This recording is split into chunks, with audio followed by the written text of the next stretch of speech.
Holding an object made thousands of years ago and understanding its message is like traversing time with your own hands.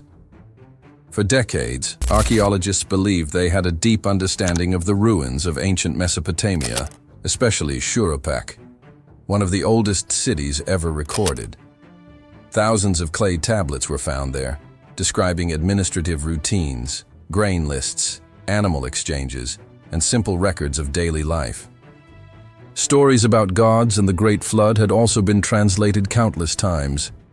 Yet, nothing prepared the researchers for what emerged when a single, different tablet came to light.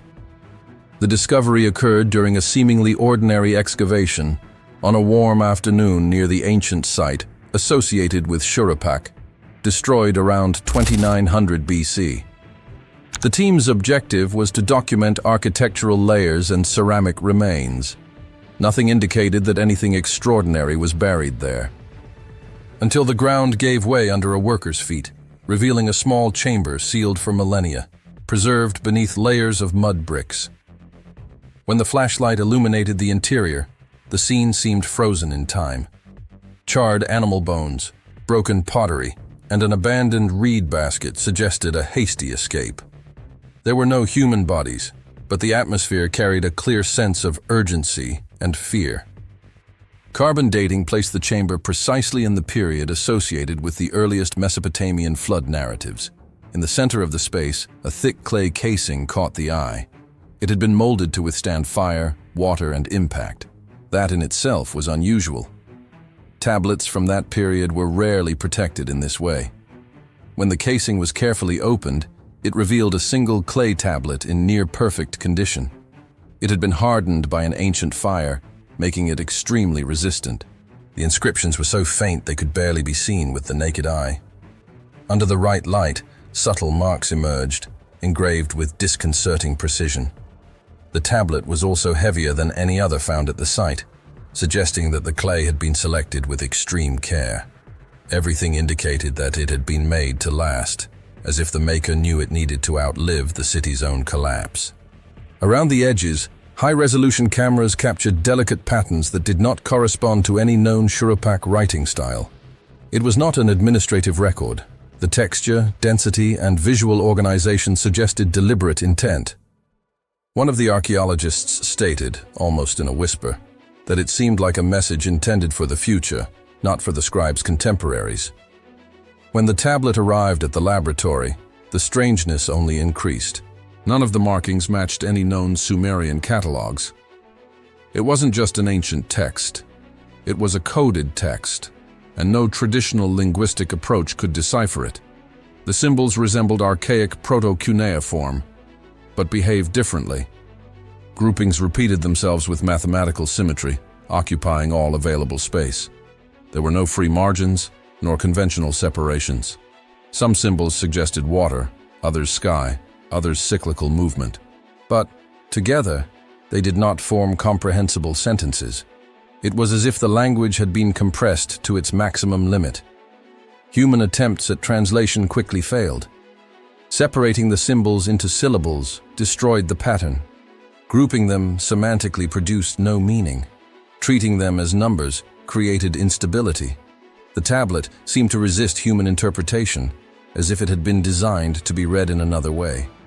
Faced with this, the team made an unprecedented decision. They resorted to artificial intelligence, created to detect hidden patterns in modern encrypted data. The AI had never been designed for archaeology. Its only talent was recognizing unusual structures. To prepare it, the engineers fed the system thousands of authentic samples of Sumerian writing, teaching it to recognize what was normal for that time. Then, they loaded the complete scan of the tablet. When the analysis began, the AI froze. For several seconds, the system was frozen, overwhelmed by the extreme density of microgrooves on the clay surface. When it finally resumed processing, its first report left everyone speechless. The inscriptions were not classified as ancient writing. They were classified as a mathematical loop. This meant that the symbols were organized in repetitive sequences that changed depending on how they were read. Structures of this type were only known in modern encrypted files. They had never been detected in ancient writing. With each new scan, the AI identified more internal loops. Instead of producing direct translations, it began generating isolated words. These terms did not come from the tablet, but from the AI's own frame of reference. When it did not recognize a pattern, the machine searched its memory for something structurally similar and assigned an approximate label. These labels began to appear with disturbing frequency: cycles, rupture, return, repetition. AI wasn't translating words, it was describing structural behaviors. When the researchers forced an attempt at a complete translation, the room filled with tension. The resulting text was short, fragmented, and laden with urgency. The first line stated that when the sky bends and the waters speak, the silent rise again.